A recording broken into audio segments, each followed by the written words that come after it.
My name is Jane, a 36-year-old college student and a mother burdened with debt. I have 2 sons and a husband who hardly speaks to me. I have no house, no car, and no money. I lost the job my family had arranged for me, and for the past 9.5 years, I've been living with my in-laws and grandparents in a small courtyard in the countryside. I was born in 1987. Due to various reasons, I graduated from college at the age of 25. When I was 26, I was pressured to get married. Through a mutual acquaintance, I met my current husband, who is 2 or 3 years younger than me. He was in a relationship at the time, but still went on a blind date with me. 6 months later, we chose to have a quick wedding. After getting married, my husband and I started a business. That time, we only had a few thousand yuan to our names. We borrowed over 100,000 yuan to fund our startup, with the help of my mother-in-law. We entered the wedding industry. He became a host and I took on the role of a floral designer despite my lack of experience. In the first 2 years of our business, he didn't get many orders. I worked during my pregnancy and throughout my confinement, often staying up until 4 or 5 in the morning to finish my tasks. Living in a small city felt even harsher. Without connections or the money to hire workers, I had to do everything myself. His parents also had big ambitions and planted over 10 acres of grapes. With 2 children, our careers, my in-laws' business, and the complex dynamics of family relationships, I felt immense pressure. By the 3rd year, we downsized from an 80-square-meter shop to a small store of just a few dozen square meters. The wedding business became busier but also increasingly difficult. I decided to cut back on our services, focusing only on floral arrangements and wedding setups. Deep down, I was growing weary of the industry, feeling it was not very profitable and that working long hours led to a bleak outlook on life. I considered giving up, but my husband was very determined, which I admired. I had returned to a state-owned enterprise for a job, but after 4 months I left again because the shop needed me and the kids were still small. I told myself that for the sake of my husband's persistence, I had to work hard too. I went to California to study banquet design. Although I received my teacher's approval, I realized it was of little use in our small city. Life did not get easier. I discovered that he had been involved in an affair for over a year, which deeply disappointed me, but I chose to forgive him. My thoughts became increasingly distorted, filled with anxieties.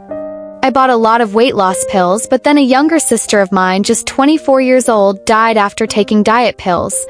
That terrified me and I stopped using them. As the 4th year approached, the source of our conflicts shifted from my family. My mother recommended a house in the city, but the conflicts between me and his family had reached a breaking point. In my in-laws' home, I never had the courage to argue. Instead, I cried in the shop. While I appeared calm on the outside, inside I had long been falling apart. To change my situation, I enrolled in a course to become a registered fire protection engineer, but despite my efforts, I saw no results. Later, I went to Fujian to study wedding dress making for a month. My husband also wanted to switch to a larger store, and after much consideration, I finally agreed. Perhaps this was a sign from the heavens, but I never truly paid attention to it. I chose to overextend myself by opening a new store. A month later, the pandemic hit. I clearly remember it was December 2019. I had just returned from California when the outbreak began. The following year, the industry faced a massive upheaval, and we wedding transport workers became obsolete. A year later, my husband and I could no longer hold on. I borrowed money from friends and relatives in the county and eventually sold my car.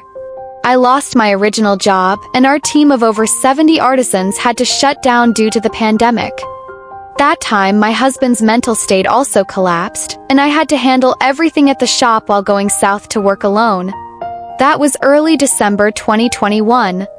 In such a challenging environment, I didn't earn much for a whole year. From being broke in New York, encountering a scammer, to seeking opportunities in California, and then being laid off during the pandemic last September, I finally returned home and started at a new factory. However, when I got back, I still had nothing and no courage to venture out again. Due to my children's eye problems, I lost a whole year of companionship with them, and their studies suffered. Their tempers were strange. On the other hand, I wanted to gauge his family's attitude. His parents and he blamed me for accumulating so much debt. They often told others that I was incompetent and couldn't manage my husband, which led to the family's poor situation. Some might ask why I don't just get a divorce. Truth is, as the person involved, I feel wronged, but I know I have responsibilities, so I can't run away.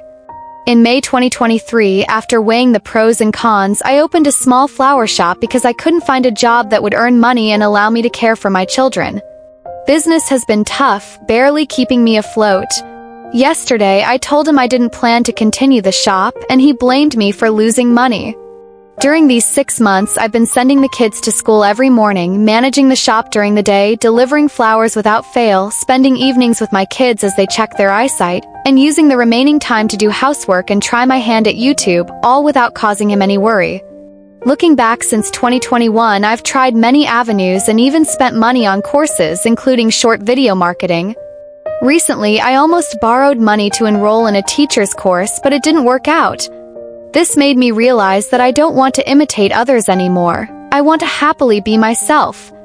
I really hope to earn some money through YouTube to improve my situation and not have to leave my hometown again.